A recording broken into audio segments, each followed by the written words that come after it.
Bien, amados, es un precioso día en el cual el Espíritu nos convoca nuevamente, todos juntos, otro domingo más, otro día del Señor.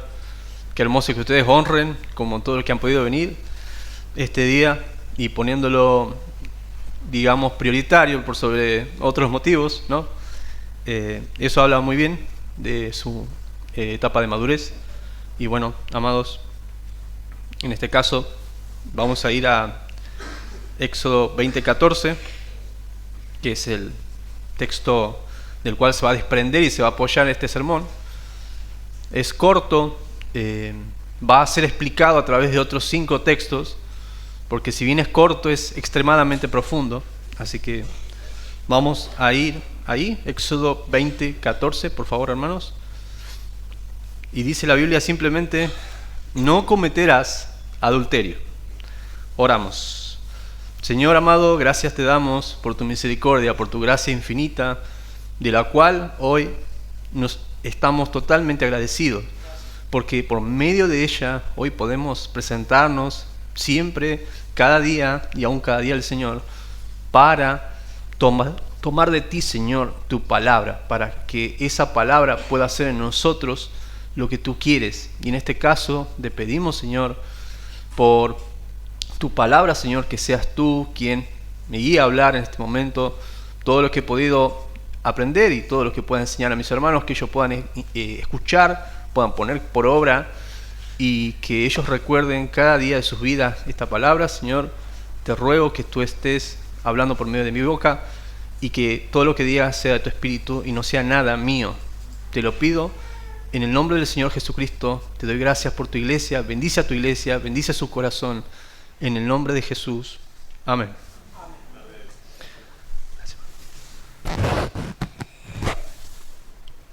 Amados, hay una ilustración que me gustaría darles. En este caso se basa en dos bananas, no dos frutos en sí. Bueno, imaginemos un mundo de crisis donde no hay medicamentos casi, y entonces el alimento más importante para sobrevivir es la banana, ¿sí? El plátano, la banana, como usted quiera llamarle. Entonces, este plátano tiene propiedades, potasio, nutrientes, energía, necesarios para vivir. Es fundamental para vivir. Entonces, hay 2 tipos de banana. Una buena banana, un buen fruto, que satisface, que es nutritivo, que es diseñada para el cuerpo humano y va a estar disponible para todos en el tiempo justo, incluso aunque aún no haya llegado. Usted tiene que esperar esa banana y en su tiempo indicado se le va a otorgar, usted va a comer de ella y va a tener los nutrientes necesarios para vivir. Y ahora hay otra banana falsa que está en todos lados. Usted sale de su casa y está tal vez un árbol ahí y es fácil tomar de ella.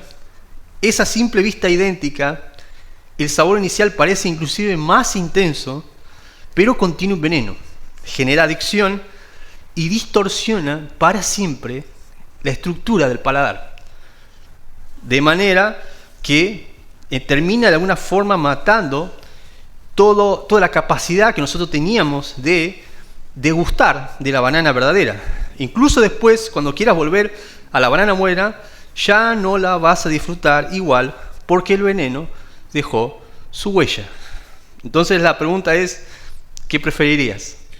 ¿Esperar la banana buena y tomar de ella y saciarte y muy bien y después que eso haga bien a tu cuerpo? ¿O prefieres tener ese intenso momento pero con una alma envenenada, con un cuerpo envenenado, ¿no? Entonces, esta pregunta es básica, pero creo que ustedes ya se dan cuenta en qué aspecto usted puede ir comparando, ¿no? Previamente a la prédica y al desarrollo del sermón, estas imágenes ayudan muchísimo a que usted ya pueda ir comparando en su mente, y esto le va a servir mucho para lo que viene. Entonces, la pregunta es esa: ¿por qué muchas veces no esperamos algo bueno, ¿no? ¿Por qué tomamos lo sencillo, lo fácil, cuando muchas veces no sabemos lo que eso contiene? No sabemos qué capacidad tiene eso que Dios nos prohíbe para ser digamos, tener consecuencias permanentes en la estructura mental de nuestro corazón. Entonces me gustaría ir, por favor, a un contexto histórico para que usted más o menos entienda lo que era en ese tiempo, en el mundo antiguo, que es donde es dado los mandamientos. Y el pecado del adulterio era social y religioso, y su interpretación era un poco desequilibrada. ¿Por qué? Porque muchos códigos antiguos solo penalizaban el adulterio femenino, como si la mujer fuese propiedad del marido. Pero en la ley de Dios, tanto el hombre como la mujer son llamados a la fidelidad, porque eran igualmente morales e importantes ante Dios. El adulterio era más que un acto inmoral, aún en ese tiempo. Era una violación del pacto entre dos personas y también una ofensa directa contra el pacto de Dios, ¿no? Y ahí tenemos, bueno, hay muchos versículos, usted puede leerlos después en su casa. Y después, esto es el contexto histórico, y ahora quiero explicarles el contexto literario, un poco rapidito. Está dentro del Decálogo, y este mandamiento es parte de la segunda tabla de la ley, y regula la relación entre el hombre y su prójimo. En este caso sería el cónyuge. Y forma una triada con, por así decirlo, no matarás, que es el sexto, está este que es el adulterio, que es el séptimo, y no robarás, que es el octavo. Estos tres mandamientos, el adulterio destruye este núcleo de tres. ¿Por qué? Porque estos tres forman la vida social del pueblo de Dios, y en particular dos estructuras importantes en la vida de toda persona: el matrimonio y la familia. En fin, el Antiguo Testamento en varias partes se ve el adulterio también en relación con Dios. Cada vez que hay adulterio entre un cónyuge y otro, siempre hay una relación más profunda, que es la mala relación de esos cónyuges con Dios. Y esto explica Jesús también en el Nuevo Testamento, y después vamos a pasar por ahí, en Mateo 5. Entonces, aquí el Señor tampoco anulaba, sino que revelaba la intención más profunda del mandamiento. Entonces, el Señor quería que nosotros entendamos la pureza del corazón, que es necesaria para no infringir este mandamiento. Entonces, hermanos, la pregunta que nos va a llevar de a poco a vislumbrar de una manera más profunda este mandamiento, para entenderlo mejor, es: ¿y el sexo en sí para qué fue hecho? ¿Sí? ¿Qué funciones tiene? ¿Es solo placer? ¿Es solo para producir? ¿Es solo eso? Y la respuesta bíblica es clara. Fue creado como una bendición santa para ser disfrutado exclusivamente dentro del pacto matrimonial entre un hombre y una mujer. Es claro hoy decirlo porque puede ser cualquier cosa hoy, pero es entre un hombre y una mujer, y solamente dentro del pacto matrimonial. Y tiene dos objetivos importantes. El primero, para la unión íntima y santa y gozosa de los esposos dentro del pacto matrimonial. No es solamente una tarea que cumplir, no es solamente, un momento de pasión desenfrenada, no, es una santa y gustosa y gozosa presencia entre los dos, intimidad entre los dos, de las cuales los dos van a inclusive fortificar su relación, disfrutar. Y acá hay un segundo objetivo que es importante y se desprende de eso, que es para la procreación. Es para traer hijos al mundo y criarlos para el Señor. Y acá hay una aclaración segunda: cuando nosotros tenemos hijos, no es solamente, tuve hijos, me casé con mi esposa, tuve intimidad, y hijo, ahí está, ¿no?, la manutención, hijo, ahí tenés celular, hijo, ahí tenés todo lo que querés. Después, ya está, nos desligamos. En la vida moral de ellos no intervenimos, no es así. El Señor dice: y críen hijos para la gloria del Señor. ¿Qué quiere decir? Que nosotros debemos preocuparnos mucho para que esos hijos entiendan el propósito del Señor por medio del matrimonio. Ellos van a ver sus papás cómo glorifican a Dios, cómo adoran al Señor, entre la relación con ellos, con sus semejantes, lo que ellos entienden del matrimonio. Ellos van a ver cómo mi papá, cómo ama a mi mamá también, qué respetuosos que son, cómo se aman siempre. Cada vez que los recuerdo abrazándolos. Eso va a ser importante para que los hijos sean criados en la disciplina y amonestación del Señor. En sí, es una tarea que el Señor quería que se siga produciendo generación tras generación para que, como después lo vamos a ver bíblicamente, había un objetivo. El Señor quería una descendencia para Él. Entonces, ¿qué piensan todos hoy del matrimonio?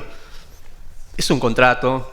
Y acá muchos dicen, bueno, el matrimonio, está bien, lo hicimos delante del registro civil, y bueno, eso tiene una fecha de caducidad. ¿Qué quiere decir eso? Si encuentro a alguien que más o menos me mueva el piso y me guste, entonces es tiempo de terminar. Porque el amor se acaba. Da un tiempo, después caduca. Mi mujer engordó, huele mal, se viste mal, en fin, mi marido tiene olor a todo, el marido tiene muchas cosas, ya no es así como antes, tan tierno, entonces bueno, es momento de estar con otro hombre que me dé mucha más atención. Y la Biblia dice, no, un rotundo no.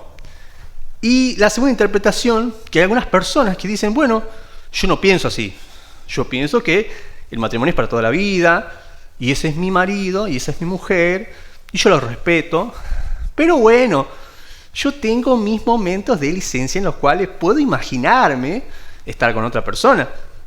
No es tan malo. Total, lo negociamos entre ella y yo, y bueno, puedo pensar un poquitito, mirar cosas que no debo, pero bueno, eso no va a destruir en sí el pacto matrimonial. Y el Señor a eso también dice un rotundo no, no eterno y fuerte, como significa la palabra en el arameo. No y nunca no. Entonces, ¿cuál es el sentido del mandamiento? ¿Se acaba la felicidad? No. El tema es, cuando nosotros miremos a nuestros hijos, y vayan conmigo imagínense usted tener 80 años, ¿no? Usted con su esposa, y cada vez que ve a sus hijos ya crecidos y tal vez con nietos, usted los mira y dice, wow. Y toma la mano de su esposa y dice, aún, porque este es el sentido bíblico, ¿sí? De las palabras son estas, wow, me acuerdo el momento en el que estuvimos juntos. Qué lindo fue. Mira el fruto. Mira lo hermoso. Qué lindo. Y estás ahí tranquilo, disfrutando, diciendo, Señor, gracias por tu gracia. Gracias por ese momento de intimidad con mi esposa, porque por medio de ella, hoy veo a mi hijo y está ahí. Y hoy veo a mi hijo y está con su hijo, con mi nieto. Entonces, qué bello es la vida en el Señor. Qué hermosos son los mandamientos. Qué hermosa es la banana. Yendo al caso simple, ¿no? Entonces, es un pacto sagrado y divino. Y el Señor toma un rol importante dentro de ese pacto, porque es el testigo entre un hombre y una mujer. Él toma ese compromiso muy en serio, porque es una imagen de algo aún más profundo. La relación entre Él y su pueblo, ¿no? Dice el Señor, ustedes quiero que se amen, porque cada vez que ustedes se amen, significa que primero me están amando a mí y están teniendo una buena relación conmigo. Entonces, de eso depende mucho. Y ahora después vamos a desarrollar por qué no mirar al matrimonio de esta forma y comer la banana falsa es lo que termina perjudicando estructuralmente mis afectos para que yo no solamente me aleje de mi esposa, sino de Dios. Entonces el Señor dice, quiero que estén bien, soy testigo de esto, de este pacto importante, porque de eso también depende la relación entre nosotros. Dice el Señor, entre yo y ustedes que son mi pueblo. Entonces, volviendo al tema del sexo, cada vez que cedo a pensamientos o imágenes impuras, estoy violando el principio de este pacto. Y eso que hace desfigura el diseño de Dios. Estoy desfigurando la imagen pura del sexo que Dios nos ha dado. Y eso afecta mi visión de Dios. Porque ¿qué dice? Bueno, si el Señor permite que yo tenga pensamientos, aunque yo no haga nada, permite que tenga pensamientos, entonces Dios no es tan puro y tan santo como dice la Biblia. Es más parecido como yo. Entonces Dios me da un changüí. Dios me da ciertas licencias de pecar. Y eso va en contra de su carácter. Entonces es importante entender bien el sexo para entender bien quién es Dios. Y por qué Él manda lo que manda. Y por qué para Él es importante, santo, precioso, este mandato. Y en sí el pacto matrimonial. Entonces, habiendo ya explicado esta parte acerca del matrimonio y lo que significa el sexo dentro de la intimidad santa que el Señor nos ha dado, vamos a ir al mandamiento. Y dice, no adulterarás.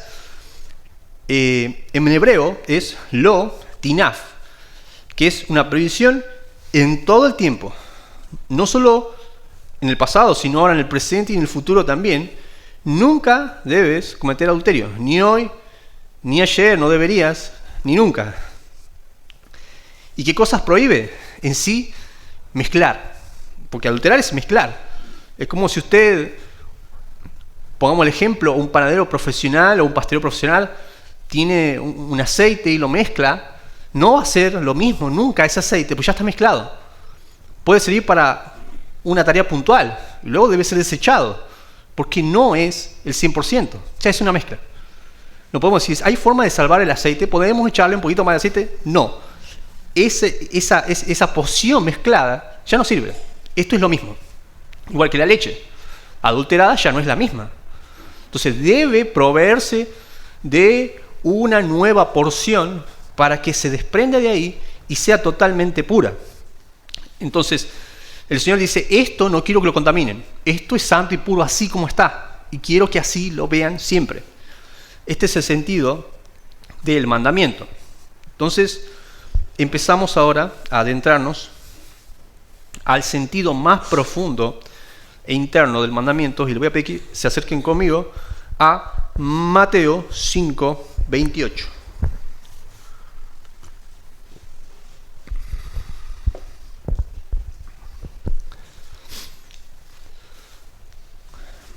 Mateo 5, 28, y vamos a leer 3 versículos.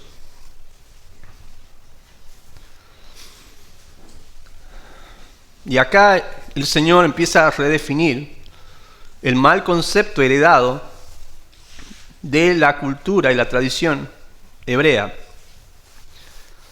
Y dice que el corazón es el campo de batalla en contra del adulterio.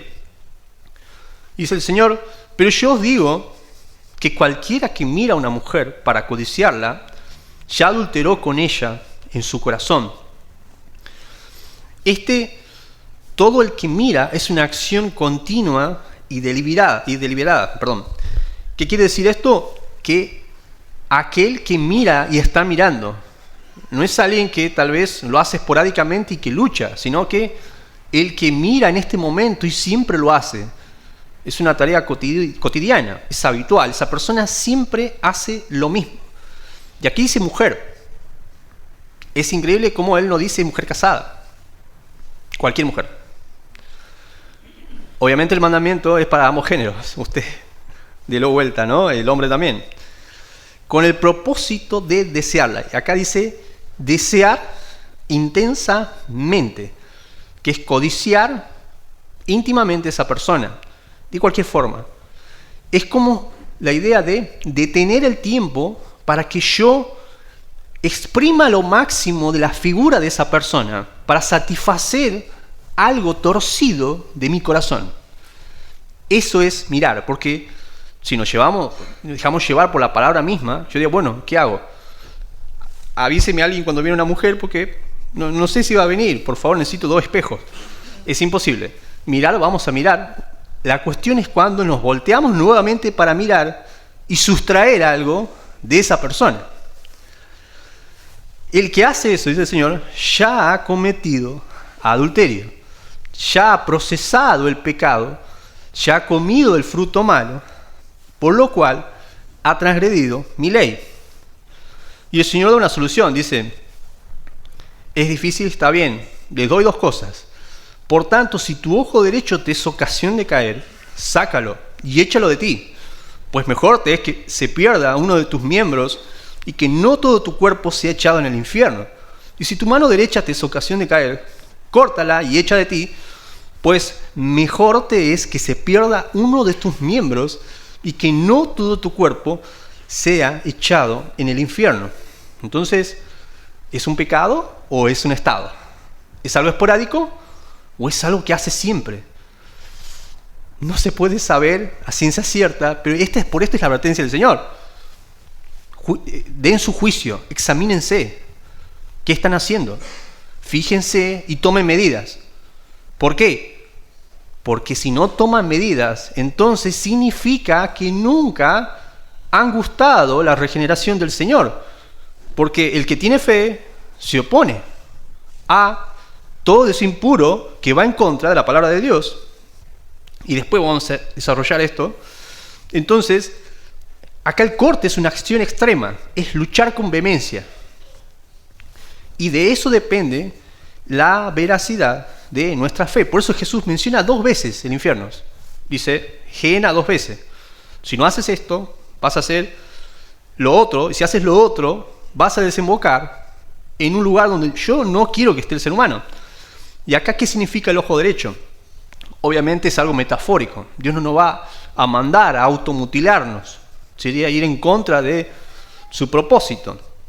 Él lo que quiere decir es que todo aquello que dejamos entrar a nuestra mente y que es cotidiano y que inclusive es lícito, lo tengamos en cuenta. ¿Qué es lícito? Ver la tele. ¿Puede ver la tele? Sí. ¿Puede tener celular? Sí. ¿Puede tener wifi? Sí. ¿Puede saludar a una persona que no sea su esposa? Sí. Lo hecho lo va a hacer en toda su vida. Ahora, esas cosas que tanto producen en nosotros algo pecaminoso, solo usted lo sabe, solo usted lo puede medir. Y el Señor dice, bueno, eso que está ahí, que vos ya te das cuenta que empieza a volcar en algo malo, cortalo ya. Por ahora o hasta el tiempo que sea, en el cual vos veas que está fuerte, cortalo. Si tienes que tener celular, no lo tengas. Pero hermano, lo necesito para trabajar, necesito para hacer cosas. No lo tengas. Ni celular, ni wifi. Hasta que no haya realmente una posición firme para luchar con ese pecado, tratarlo de una forma bíblica, comentarlo con alguien maduro, como el pastor, ¿no? Como otro hermano. Entonces, toma lo que sea para alejarte de él. Porque lo que está en juego acá, y no estoy yendo en contra de la salvación por gracia, pero lo que está en juego acá es infierno o cielo. Y el Señor pone claramente ese contraste.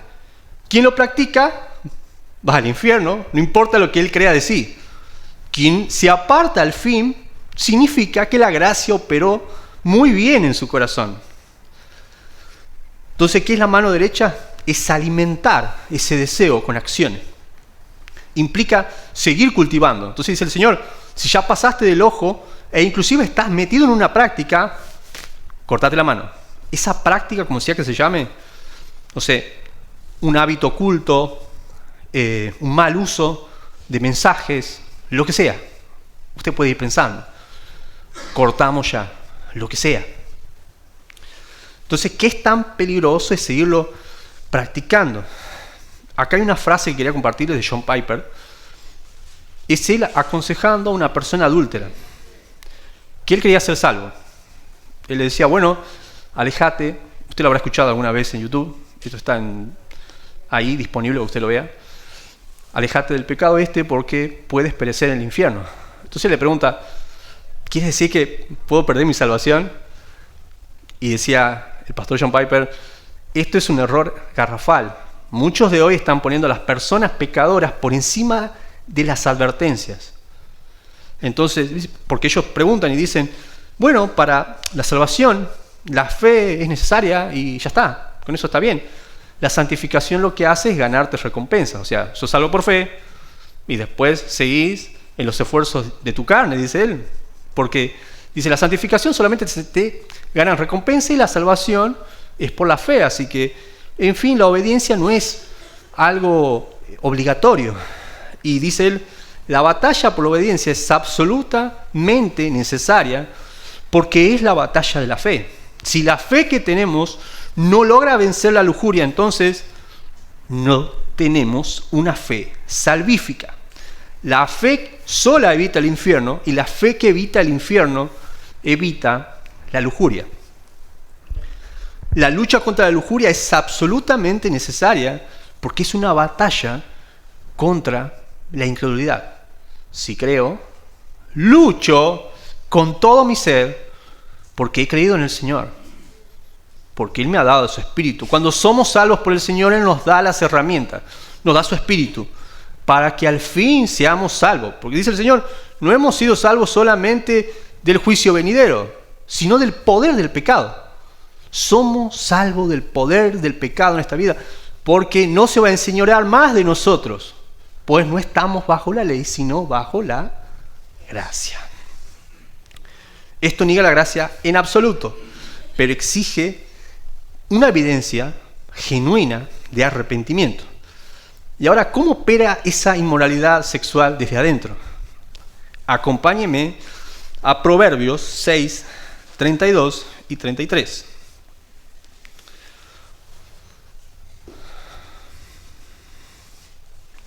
Dice así la palabra del Señor: mas el que comete adulterio es falto de entendimiento. Corrompe su alma el que tal hace. Heridas y vergüenza hallará, y su afrenta nunca será borrada. Y acá la palabra que quiere decir falto de entendimiento es hazar lev en arameo, que significa ausencia de corazón, o sea, ausencia de control, perder estribos, no discernir ni juzgar. Eso literalmente significa esta palabra. O sea, el que comete, que quiere decir comete, es el que sigue cometiendo, que lo practica otra vez. El que practica el adulterio, sea mental o físico, no tiene a nadie en las riendas de su núcleo estructural en su mente. O sea, no hay nadie que le diga qué hacer o qué no hacer. No está Cristo sentado en su corazón. Es muy a la deriva. Tal vez si es un cristiano es muy maduro. Porque el señorío de Cristo debe estar en nuestra mente siempre. Si no, ¿cómo discernimos qué hacer y cómo no hacer? Entonces esto es lo que dice llamativamente el verbo en arameo. Entonces, ¿cómo se cae en eso? No se cae de golpe. Se comienza justificando una mirada, una imagen. Después la conciencia se va apagando. Deja de sonar, ya no advierte, ya no duele. Y ese es el juicio de Dios. Haz lo que quieras. ¿Sí? Seguí derecho tu camino. John Owen, en la mortificación del pecado, dice: el pecado crece por grados. Primero hiere la conciencia, luego la cauteriza, se hace una costra, y al final la esclaviza. Ya no sientes nada, te da lo mismo. En sí, en lo que estoy practicando y avanzar un poco más, es lo mismo. Por lo tanto, empezamos, cuando ya la conciencia se cauteriza y no tenemos el discernimiento para decir esto está bien y esto está mal, empezamos a tener una incapacidad lamentable de gozar el bien moral. Vemos a alguien que nos sonríe tiernamente y empezamos a tener ideas retorcidas. Viene alguien que se comporta caballerosamente si es un hombre, o amablemente si es una mujer, haciéndonos un favor. Y lo que hacemos simplemente es o luchar o dejarnos vencer por imaginaciones. ¿Por qué? Ya está la corrupción, ya se dañó la estructura de la mente y ya no podemos discernir.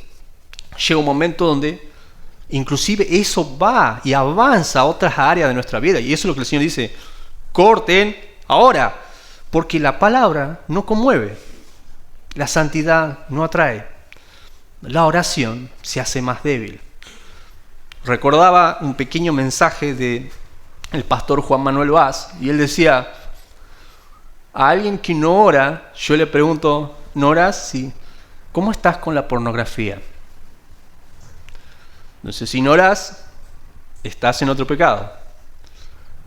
Porque casi son opuestos, por así decirlo. Entonces, esa es una parte del juicio de Dios. Perder el deleite en lo más glorioso. ¿Qué es lo más glorioso? Deleitarnos en Dios, en su palabra, en la oración, en la santidad del pensamiento, en el amor puro al prójimo. Y eso incluye a nuestra mujer. Jonathan Edwards enseñó que el alma regenerada tiene un gusto espiritual por la gloria de Dios.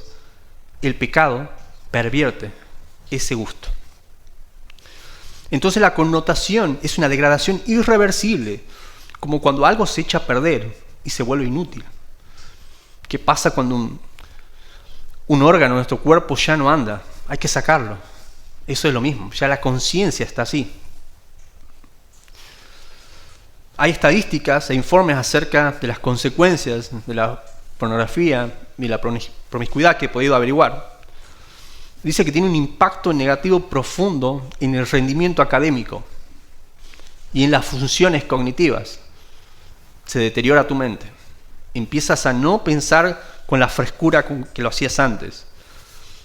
Deteriora las funciones ejecutivas del cerebro, como la capacidad de atención, la memoria de trabajo, la organización y la planificación.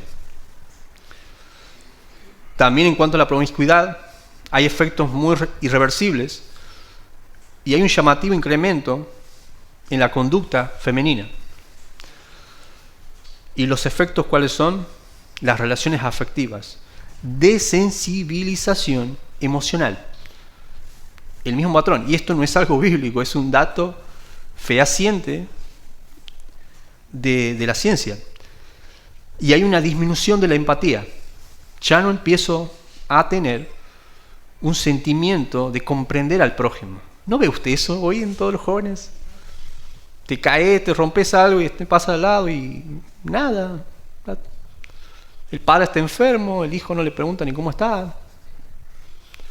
La mamá está enferma, no la llama la hija. El vecino tiene un problema arriba, estoy calentito acá. Entonces, además de eso, depresión y aún trastornos de personalidad. Entonces, concluye el texto y dice: heridas y vergüenzas hallará. Heridas son enfermedades y la vergüenza es la mala reputación. Todo esto cuesta por eso. Ahora, la práctica hace que el cielo se vuelva de hierro. Vamos y acompáñenme por favor a Malaquías 2, 14 y 15.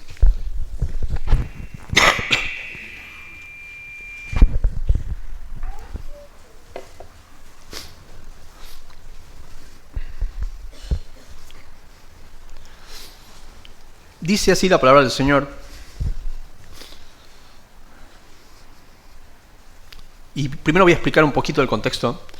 Aquí hay líderes y no líderes, hombres de Israel, en el cual empezaban a tener problemas en la manutención de su familia, lo económico, en sí varios problemas. Y el Señor decía, pero nosotros oramos, decía él, ellos siempre, oramos, Señor, ¿por qué no nos provees? ¿Por qué no solucionas los problemas? No tenemos alimentos, nos falta esto, estamos aquejados, angustiados. Y el Señor dice, no voy a mirar más las ofrendas que vienen de vuestra mano, y no la voy a aceptar con gusto. Y ellos decían, ¿pero por qué? Porque Jehová, y acuérdense, ha atestiguado entre ti la mujer de tu juventud, contra la cual has sido desleal, siendo ella la compañera y la mujer de tu pacto. Acá es el Señor nuevamente siendo expreso. Soy testigo. Yo estuve el día que vos pusiste la firma y ella también. No fue solamente entre ustedes dos, fue conmigo. Y si tu mujer no tiene ojos para verte donde no estás, o tu marido no los tiene, yo sí los tengo. Soy espíritu, estoy en todo el lugar. Y si hay una falta en esta parte, yo voy a intervenir para castigarte. Eso es lo que dice el Señor. Dice, la mujer de tu juventud. Y acá la expresión es tu socia de años. Esa mujer que estuvo desde el primer día. Dios ahí apela, si hay algo en la conciencia todavía, hay una parte sana que no haya costra.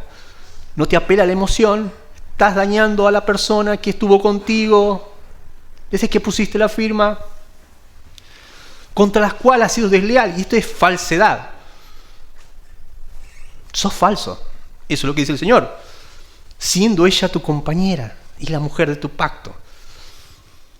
Y acá en el 16 dice, Jehová aborrece el repudio y al que cubre de iniquidad su vestido. Y acá la traducción es, aquel que mancha de sangre y viene luego a mí. O sea, ellos venían a él, Señor, venimos a pedirte. Y dice el Señor, están todos ensangrentados los delantales. ¿Con qué fue eso? ¿A quién mataron? No sé, Señor. Sus esposas. Todos ustedes han matado a sus esposas en sus corazones. Se han imaginado tener ya otra. Hasta inclusive hay personas que es como que, oh Señor, si muere mi esposa, capaz que podría tener una suerte mejor. Dios nos libre, hermanos, de esos pensamientos. Entonces el Señor dice, tienen los vestidos cubiertos de sangre. ¿No se dan cuenta? Soy espíritu. ¿No hizo él uno, dice el 15, habiendo en él abundancia de espíritu? Y esto es un favor a la monogamia. Dice él, yo quise que haya uno y uno, no dos y uno. Uno y uno. ¿Y por qué? Dice el Señor, porque buscaba, otra vez, de nuevo, porque buscaba una descendencia para Dios. ¿Qué buscaba? Que crezcan hijos santos, con los mismos pensamientos. Que las descendencias vengan así, santas, justas, buenas, amables. Porque si no, hay lo que hay hoy. Dice él, guardaos, pues, en vuestro espíritu, y no seáis desleales para con la mujer de nuestra juventud. Desarrollo, ¿qué significa? Protejan su interior. Dios ve, no sean pasivos. Ellos decían, bueno, bien, nosotros creemos que Dios es uno y que Dios es espíritu y que dice Pablo en el Nuevo Testamento. Excelente. ¿Saben qué? Los demonios también creen. ¿Qué diferencia entre que yo crea y que el demonio crea? Que yo actúe en contra. Y ustedes, lo que dice el Señor, deberían saber que yo juzgo los corazones, que yo sé qué piensan. Entonces, ¿por qué me preguntan? ¿Por qué no les respondo? Ustedes saben eso. Se jactan de tener un Dios que es espíritu. Y me preguntan a mí qué es lo que está pasando. Y eso pasa con muchos de nosotros. Decimos, no, nosotros creemos en el Señor. ¿El Señor es omnisciente? Sí, hermano, sí, es omnisciente. ¿Y por qué pecas a escondidas, hermanos? ¿Por qué pecamos entonces? Si Él dice de todo. O nosotros creemos que Dios juzga por los ojos del pastor. O por los ojos de alguien que ve. Entonces la advertencia aquí es, sus oraciones serán bloqueadas. ¿Qué es bloqueada? El cielo va a estar de hierro. Y dice 1 de Pedro 3:7. Vosotros, marido igual, vivid con ellas sabiamente. Maridos y mujeres. Claramente, ¿no? ¿Qué sabiamente? Y acá hay un énfasis que es muy bueno también decirlo, porque estamos hablando un poco del matrimonio, que es una estructura de este mandamiento, es vivir de una manera sabia. ¿Qué significa? Hay personas, y a veces entre nosotros puede pasar eso, Dios nos libre que no, que utilizan su sabiduría para que el entorno del matrimonio y las relaciones entre los dos siempre beneficie a uno y no al otro. O sea, hay gente que es astuta para hacer que el marido haga todo lo que yo quiero, o que la mujer haga todo lo que yo quiero, y que siempre salga ganando. Y dice el Señor, no, vivan con ellos sabiamente. Ustedes conocen qué parte es débil de ellos, conocen qué parte le falta. Amen. Sean al contrario. amen, ayuden, escuchen, esperen. Si ves que ahora no es el momento, no digas nada, esperá. Cuando las aguas estén tranquilas, será el momento de decir, mi vida, te hago un tecito, te puedo explicar algo, te puedo marcar un errorcito chiquito. Y ahí con todo el amor del Señor, hola mi princesa, te quería decir algo, amor. Creo que el Señor a todos nos manda a obedecer los mandamientos y nos manda a ser humildes. Empieza usted a desarrollar lo que quiera decirle. Entonces, dice el Señor, vivan sabiamente para que vuestras, y lo mismo dice que Malaquías, para que vuestras oraciones no tengan estorbo. ¿Tienen estorbo nuestras oraciones? Piénselo en off. Muchas veces oramos por muchas cosas, Señor, no me contesta. Es un momento para analizarnos. Entonces, aprendemos de eso y entendemos que Dios puede interrumpir su comunión con el marido o la mujer cuando ellos interpretan de una manera despreciativa el pacto matrimonial. ¿Por qué? La vida espiritual del hombre está profundamente conectada con cómo trata a sus cónyuges. La fidelidad conyugal está íntimamente conectada con la fidelidad a Dios. Y el triangulito ese es maravilloso. Más cerca de Dios, más cerca del cónyuge. Ahora, hasta ahora pensaban los solteros, bueno, nosotros salimos de acá invictos, esto es del matrimonio, yo estoy soltero, no me pasa nada. Y el Señor también va a hablar de la soltería.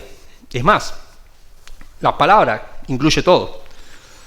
Proverbios 7, no lo busqué, quería simplemente contar esta pequeña historia de cómo ve Salomón. Y dice, yo vi entre los simples a un falto de corazón. La misma palabra, casualmente la misma palabra, Hazar Lev. La persona sin juicio, sin riendas, que iba caminando e iba marchando a la casa de ella. O sea, parece que iba así, dice, no voy para allá. Y iba. Y le sale al encuentro una mujer. ¿Cómo es esa mujer? Astuta del corazón. Y dice que le toma por la fuerza, le tomó y le besó. Usted haga la comparación con el pecado, ¿cómo es? No te pide permiso. A veces sabe que estás merodeando y Satanás, el mundo o tu carne te presentan el plato casi todo. Viene el plato junto, el repasador y los tenedores. Ya tengo todo. ¿Qué hago ahora? ¿No?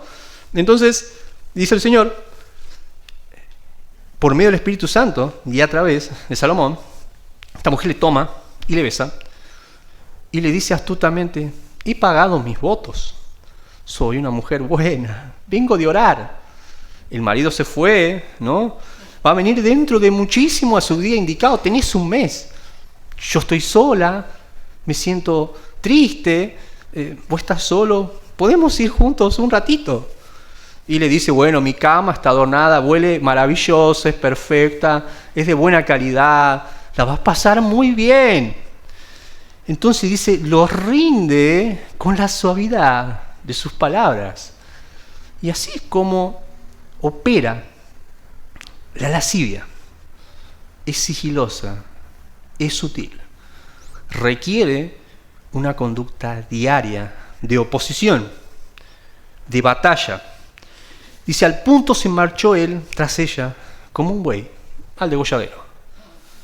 Su casa, dice, es el camino al Seol. Y hablando de lo mismo en el capítulo 2, después léalo en su casa, dice que cuesta mucho que esas personas, lo estoy parafraseando al texto, vuelvan a los senderos de la vida. Es muy difícil. Y dice Juan Calvino acerca de esto, no se trata de una imposibilidad de arrepentimiento, sino de un hecho solemne. Cuán raramente se ve que los que caen en la inmoralidad regresen sinceramente al temor de Dios. Los que caen en eso, cuesta mucho que regresen sinceramente al temor de Dios. ¿Y qué peligro hay de usar el cuerpo de Dios que el Señor nos ha comprado? Bueno, Acompáñenme por favor a Corintios 6, 18. Un texto muy conocido por todos ustedes, y dice así: huid de la fornicación. Todo pecado que el hombre cometa es fuera del cuerpo, pero el que fornica contra su propio cuerpo peca. De aquí peuchete, que significa huir, está en presente imperativo, o sea, lo mismo. Huyan siempre. ¿Y qué esto qué implica? No es evitar o esquivar. Es huir en el sentido contrario. Vine por acá, yo por acá. Es como si estuviera incendiando su lugar. Usted va a decir, bueno, no sé, una explosión y queda ahí usted. No, ¿qué hace usted? Va en dirección opuesta, corre, hace lo que sea necesario, pero se aleja totalmente de ese lugar. Este sentido es igual. ¿Y qué es la fornicación? Este término, inclusive hay muchos que se lo asignan a Pablo, que Pablo es como que había creado esta palabra, que es la fornicación, que es temporneian, que significa todo tipo de inmoralidad fuera del matrimonio. Llámele adulterio, fornicación, ahora sería pornografía, prácticas inmorales, homosexualidad. Todo eso significa esta palabra, fornicación. Porque dice, todo pecado que el hombre comete está fuera del cuerpo. En sí, mentir, robar. Eso no afecta la estructura interna o la dignidad del cuerpo en una forma directa. Pero, en cambio, este pecado es una entrega voluntaria del cuerpo y que deja huellas profundas espirituales, emocionales y físicas. Cuando uno se entromete con otra persona de una manera íntima, no va a salir así como entró. Hay consecuencias emocionales, físicas, espirituales, permanentes. Dice, pero el que fornica, otra vez, el que sigue un patrón, contra su propio cuerpo peca. ¿Por qué? Porque es un pecado contra uno mismo. Como dije recién, corrompe progresivamente esa imagen de Dios en nosotros. Se distorsiona su capacidad de amar con pureza, ya lo vimos. Y profana el templo del Espíritu Santo. Corintios 6:20, ahí nomás dice, porque habéis sido comprados por precio. Glorificad pues a Dios en vuestro cuerpo y vuestro espíritu, los cuales, los dos, son de Dios. Esa manito que no le gusta la cara, que no le gusta la nariz, que no le gusta eso, esta nariz justo tengo, estos pies, bueno, todo ese cuerpito, inclusive sus miembros, ¿se entiende? Son del Señor, no son más de usted. No hay bueno, yo puedo experimentar mi cuerpo, como dicen muchos hoy, ¿no? ¿Puedo disponer de él para mi placer? No. Y había un entendimiento parecido y similar en los griegos en ese tiempo. Dice, bueno, la comida para el estómago, el cuerpo para pecar. No. Dice el Señor, la comida para el estómago, está bien, pero el cuerpo es para el Señor. El cuerpo es de Él. Él lo pagó con un precio alto. Entonces, glorifiquemos al Señor con nuestro cuerpo y nuestro espíritu, lo cual ambos son de Él. ¿Y por qué?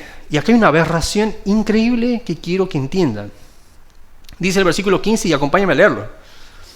¿No sabéis que vuestros cuerpos son miembros de Cristo?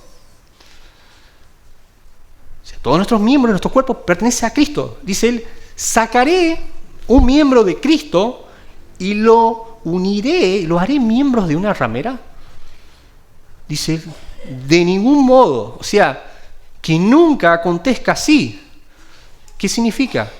Que nosotros estamos haciendo partícipe, algo inimaginable lo que voy a decir, a Cristo de una ramera. Y dice John MacArthur, unir tu cuerpo, que es miembro de Cristo, con una ramera, estás trayendo al Señor Jesús a ese pecado ilícito. Matthew Henry dice, es como unir una prostituta con los miembros de Cristo. Profanar su cuerpo o cometer injuria al Señor. Y seleccioné 2 comentarios, por lo menos 9 que tenía. El cuerpo es una parte integral de la salvación y debe ser santificado. Entonces, ¿cómo cuidar nuestro cuerpo y espíritu que son de Dios? atribuyámosle santidad y honor. Vayamos y acompáñenme al cuarto versículo, Primera de Tesalonicenses 4:3 al 8. Y yo lo voy a leer en la versión de la Biblia de las Américas porque es más puntual para lo que quiero explicar. Inclusive se entiende. Primera de Tesalonicenses 4:3 al 8. Inclusive se traduce de una mejor forma. Dicen que la traducción de la Biblia de las Américas tiene una mejor traducción de una palabra que quiero leer. Dice, porque esta es la voluntad de Dios, dice la versión acá de las Américas, vuestra santificación. Es decir, que os atengáis de moralidad sexual. Que cada uno de vosotros sepa cómo poseer su propio vaso. Ahí dice, cada uno de vosotros sepa cómo tener su mujer, ¿no? En santificación y honor. No en pasión de concupiscencia como los gentiles que no conocen a Dios. Y acá, el énfasis de mujer por vaso es porque siempre, históricamente, los exegetas han dicho que acá se verían exceptuados los solteros. Dice, bueno, yo no tengo mujer. Y el Señor dice, no, es tu cuerpo en sí. Si sos soltero o sos casado, tu cuerpo, quiero que sepas cómo mantenerlo en santidad y honor. No en pasión de concupiscencia, como esos gentiles que no conocen a Dios. ¿Y esto qué significa? Primeramente, que Dios pone en oposición a la santificación de la fornicación. Dice, la voluntad de Dios es que lleguen a santificarse, que es lo opuesto a la fornicación. Es un medio obligado, es lo contrario. Y que cada uno sepa cómo poseer su propio cuerpo, su propio vaso, que es Keus. Esto significa que cada uno entienda el señorío que tiene Dios sobre su cuerpo físico. No queda otra que entender teológicamente y bien esto. El Señor es cuerpo, es dueño solamente de mi espíritu, no. Es también de mi cuerpo. Es de Él. La intimidad es para el matrimonio. Es para la gloria de Dios. Todo eso es importante tenerlo. Que cada uno sepa, que cada uno se entrene en eso. Entonces está basada en una revelación de quién es Dios y cómo ha creado la sexualidad. Si conozco a Dios, entonces debería también manejar mi cuerpo íntimamente. Entonces eso nos enseña el Espíritu, la santidad y el honor. Y no en la pasión de la concupiscencia. ¿Y ahora qué es la pasión de la concupiscencia? ¿O qué mueve? Es egoísmo. Porque inclusive esto puede ocurrir con su cónyuge. La relación íntima, y usted entiende, es algo que debe primar y el motor debe ser la honra, el servicio y la honra. Porque mi mujer, mi esposo, es coheredero de la gracia del Señor. Con lo cual significa que Dios es más dueño de él que yo. Por lo tanto, debo darle el honor. Tratarlo con santidad y no con posesión. Y usted me entiende. No hay reverencia en eso. Se pierden los estribos y empieza algo que se llama la idolatría del cuerpo.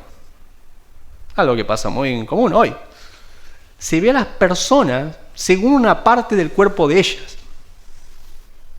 Se desvanece la imagen de la persona, ni de lo que ella vale, ni de lo que él vale.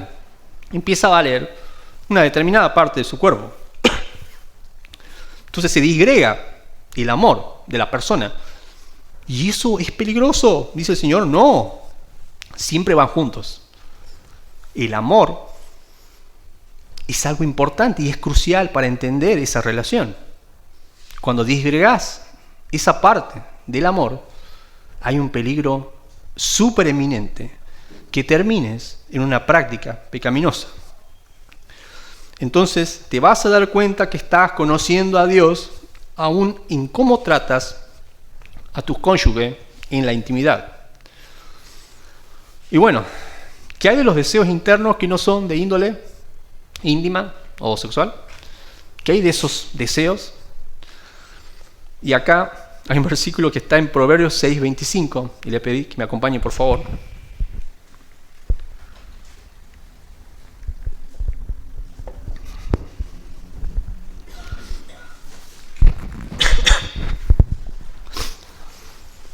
Y acá dice el texto: no codicies su hermosura en tu corazón, ni ella te prenda con sus ojos.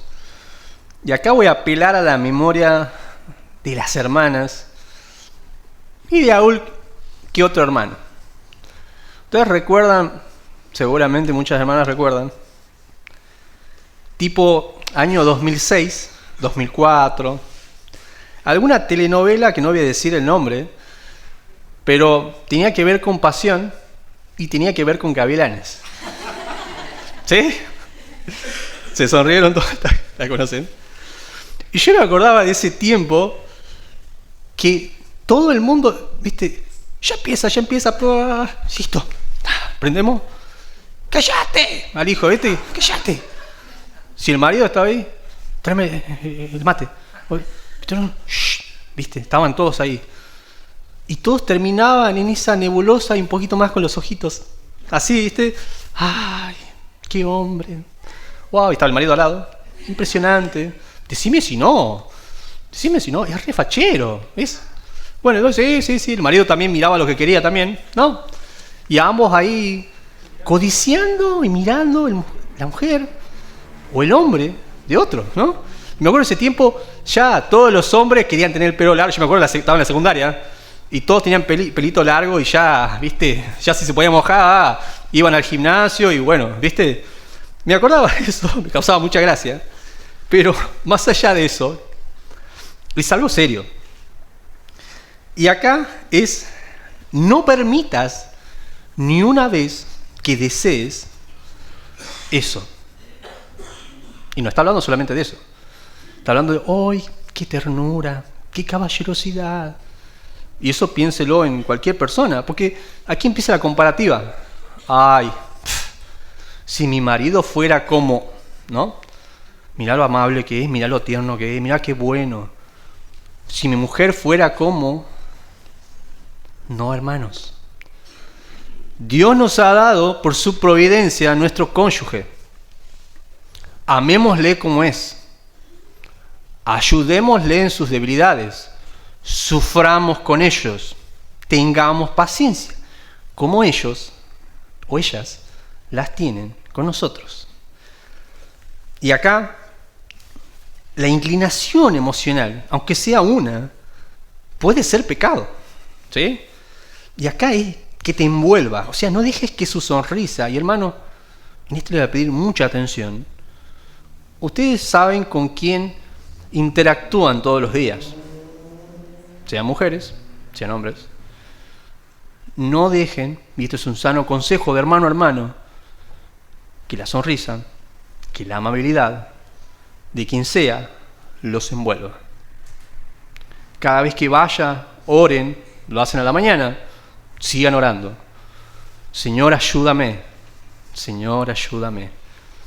Armate de pureza, hermano. Mirá como miraba Tito a las jovencitas con toda pureza, como a hijas, a las madres con toda pureza, a las señoras grandes como madres. Y así va a ser sencillo, tanto la mujer también, al hombre como un hermano, al más mayor como a padre. Se tienen que armar de ese pensamiento, porque acuérdense, el pecado aparece de sopetón. Si no estás en Dios, no estás pensando en lo bueno, no has hecho un buen devocional, entonces es probable que en tu camino diario de tu vida se presente esa tentación. Y es fuerte. ¿Qué quiere decir? Tenemos que estar preparados. No solo es el contacto físico. El pecado es alimentar sentimientos románticos indebidos hacia alguien que no es tu cónyuge. ¿Y eso cómo podemos hacerlo? Bueno, expresar palabras, insinuaciones o relaciones inapropiadas, ¿no? Entonces, tampoco seamos extremistas, ¿no? Quería hacer esta pequeña salvedad, ¿no? Algunos van a tomar esto, algunos hermanos que tengan algún tipo de celos entre ustedes, Sí, te dijo el hermano ahí. De aquí nunca más vas a saludar a ninguna mujer. Nunca más. No se trata de meter un candadito a la pieza, porque si es adúltero, en esa pieza sola lo va a hacer o solo lo va a hacer. ¿Sí? Porque los monjes hacían lo mismo, se apartaban del monasterio y decían, no, acá nosotros no va a pasar nunca nada. Y terminó pasando muchas cosas en la Iglesia Católica. Entonces, no se trata de eso. Se trata de entender que tu pareja va a luchar con muchas tentaciones y que tú les vas a dar la libertad de andar por el mundo confiando en Dios. Que Dios mantiene y alimenta tu matrimonio. Que Dios les va a dar tiempo para que entre ustedes haya una relación tan buena, tan de confianza, que se puedan manifestar sentimientos los unos a los otros sin condenación. Ahí tiene que estar la amistad, la parte en la cual somos amigos, la parte en la cual escuchamos y ayudamos con una exhortación amable, buena, dócil, pero cimentada en la palabra de Dios, para que nuestro cónyuge crezca a la imagen de Dios. Entonces, esto se da en un contexto de amor, de entrega, de mutuo consentimiento. Se busca el bien del otro, esto es en cuanto al momento íntimo, no solo el placer propio, sino teniendo una reverencia al cónyuge como un regalo de Dios. Todos esos sentimientos que nosotros muchas veces vamos a tener la tentación de volcarnos a otra persona, vuélcalo en tu esposa y en tu esposa. Y si aún no lo tienes, espera, guárdate, para que el Señor en tu tiempo, hermano soltero, te dé eso y los puedas tener solo con tu cónyuge. Y acá la pregunta es, ¿se dan cuenta que es muy diferente? Cuando el Señor nos da lo bueno, nos da esa banana que siempre nos va a hacer bien, es bueno, es deleitoso, es hermoso. Y aquí voy a ir a este último pedacito de un texto para finalizar. ¿Cuál es el principal problema por el cual cedes al pecado sexual? O a cualquier tipo de inmoralidad, ¿no? Acá hay una pérdida. ¿Pérdida de qué? Pérdida de gozo. Cuando las bellezas incomparables de Cristo empiezan a desvanecerse y entonces otras cosas falsas empiezan a emerger en tu vida, es entonces que es probable que empieces a practicar pecados y que eso esclavice en tu vida. Y dice David en el Salmo 51, 8 y 12, hazme oír gozo y alegría, y se recrearán los huesos que has abatido. Y luego dice en el 12, vuélveme el gozo de tu salvación, y espíritu noble me sustente. Acá él no pedía por ojos puros, que no es ilícito pedirlos. No pedía, Señor, quiero un hermano al cual rendirle cuentas, que también es lícito pedirlo. No pedía por pensamientos libres de sexo, que también es lícito pedirlo. Él no iba al síntoma, él iba a la enfermedad. Y la enfermedad era, no me estoy gozando en la salvación. Hermano, gózate en la salvación todos los días. Que ese sea tu motor. ¿Por qué? Las bellezas de Cristo son eternas. Las bellezas de Cristo son permanentes. Lo mismo le dijo el Señor a la mujer samaritana. Te voy a dar un agua que va a ser, que no solamente sea un vaso, sino que va a ser una fuente dentro tuyo, todos los días. Y el Señor sabía, sé que estás tomando de otra fuente, lo sé. Y esa fuente era justamente la inmoralidad. Y el Señor le dice, tengo algo superior, tengo un gozo perfecto. Y ella lo entendió. Ella lo entendió. Hay un gozo perfecto. Nosotros lo hemos degustado muchas veces y lo degustamos. Muchos lo tenemos.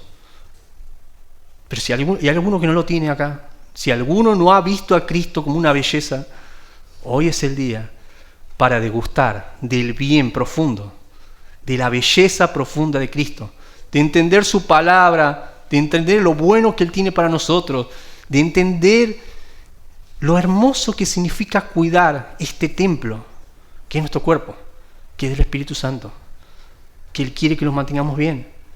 Y no es para nuestro mal, hermano, es para nuestro bien, para que crezcamos bien, con nuestras esposas, que nuestros hijos vean eso. En sí es que seamos felices. Deseo, hermano, que ustedes puedan ver las bellezas de Cristo de una manera profunda, como las veía así David. Él dice, me vuelve el gozo de la salvación. Lo he perdido en algún momento. Quiero sentirlo como siempre. Y él hablaba en muchos salmos de eso. Oh, Jehová, qué deleitoso es verte. Mi herencia es para siempre. Mi herencia es perfecta. Y no quiero más de lo que los otros tienen.